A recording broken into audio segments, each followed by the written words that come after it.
주회와 묵상 사이, 설교와 나눔 사이, 말씀은 힘이다. 날마다 주님과.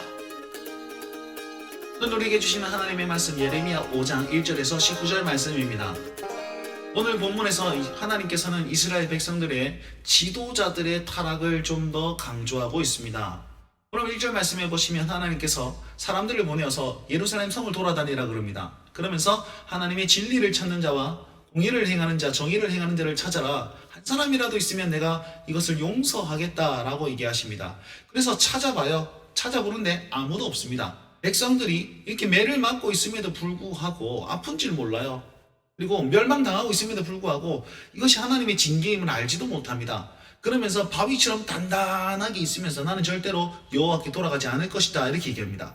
그래가지고 이 찾는 자들이 이 사람들은 하나님을 잘 모르지, 율법도 잘 모르지. 그래서 그걸 잘하는 사람에게 찾아가죠. 지도자들에게 찾아갑니다. 그래서 하나님이 말씀하시는데요 라고 봤는데 그거 내가 잘 알죠.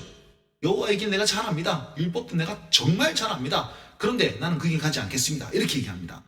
뭐라고 얘기하냐면 그들도 일제히 멍에를 꺾고 결박을 끊은지라 이렇게 얘기합니다. 멍에를 꺾고 결박을 끊었다는 말은 뭐냐면 하나님과의 언약 관계를 꺾어버리고 율법을 끊어버렸다 이런 뜻입니다. 하나님을 의도적으로 믿지 않겠다라는 것이죠. 그러면서 이 지도자들이 백성들을 현혹시키는데 뭐라 그러냐면 우리에게는 절대로 재앙이 임하지 않습니다. 칼과 기근이 없습니다. 이유가 뭐냐면 하나님이 살아계시지 않기 때문입니다. 존재하지 않기 때문입니다. 그러니까 백성들이 이렇게 얘기해요. 아니 저 선지자가 그럴 거라고 말하던데요.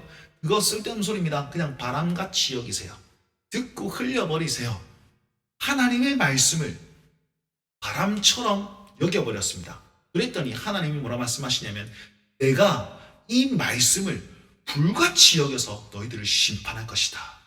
너희들이 이렇게 행한즉 내가 심판을 안 할 수 없지 않느냐. 나는 너희들을 배부르게 해줬는데 그렇게 먹여놨더니 너희들은 간음하고 다른 우상을 섬기고 또한 이방 민족들을 섬기면서 행음하면서 그렇게 창녀처럼 살아가고 있지 않느냐. 내가 그런데 어떻게 심판을 안 할 수가 있느냐. 너희는 내 것이 아니니라 라고 얘기를 하십니다. 그러면서 군대가 내려와서 그들이 화살통과 그 다음에 무덤같이 와가지고 그들은 다 용사처럼 와가지고 다 너희들을 진멸할 것이고 그들이 너희 모든 먹을 것과 양식들을 다 빼앗아가지고 경제적 능력을 아예 빵으로 만들어 버릴 것이다.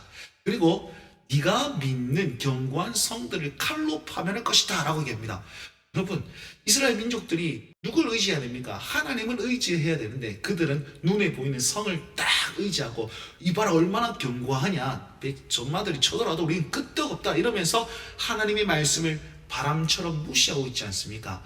여러분 혹시 우리 삶에 눈에 보이는 것을 딱 붙들고 하나님의 말씀이 안 들리는 것 있습니까? 그렇다면 이거 눈에 안 보이는 게 더 좋습니다.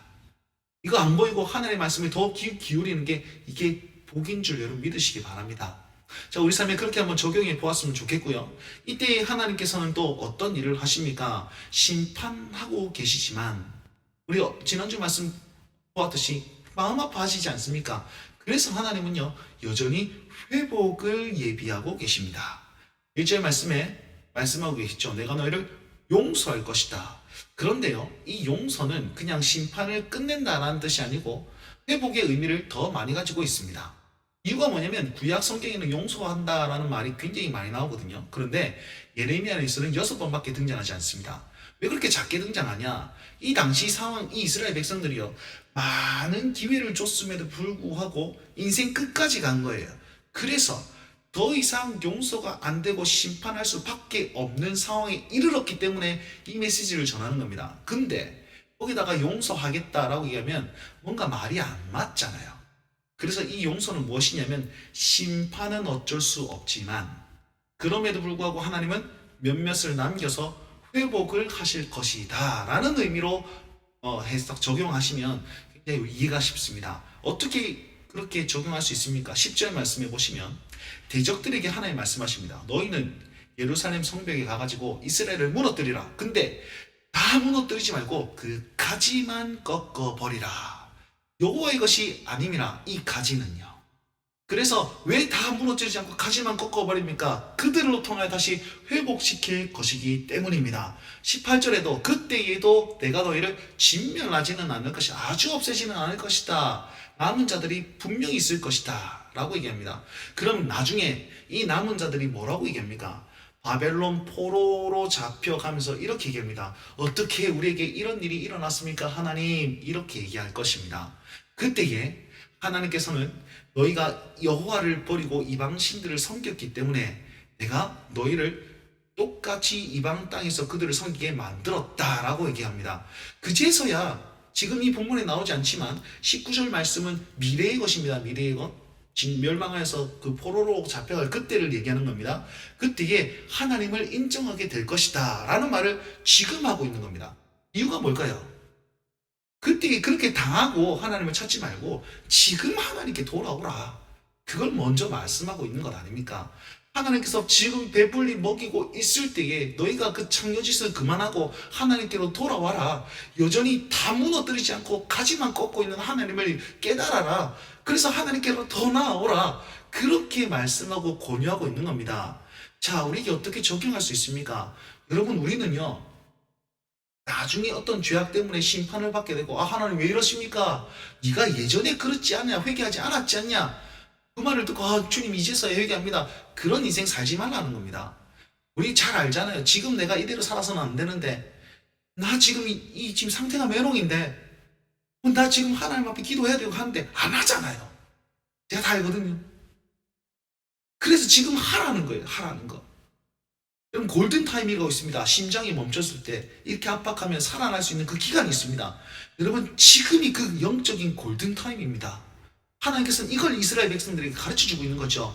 너희들 지금 하나님 말씀에 귀 기울이고 내가 배불리 먹일 이때에 하나님께로 돌아오라. 그걸 말씀하고 있는 겁니다. 자, 여러분, 우리 삶에 이걸 좀 적용하십시오. 오늘 나의 삶이 회개하기에 가장 적절한 시간이구나. 오늘 하나님께 나아가기에 가장 좋은 시간이구나. 오늘 하루를 그렇게 쓰시길 바랍니다. 그렇게 쓰시면서 여호와께로 돌아가고, 그리고 여기에서 지도자들의 타락을 보았지 않습니까?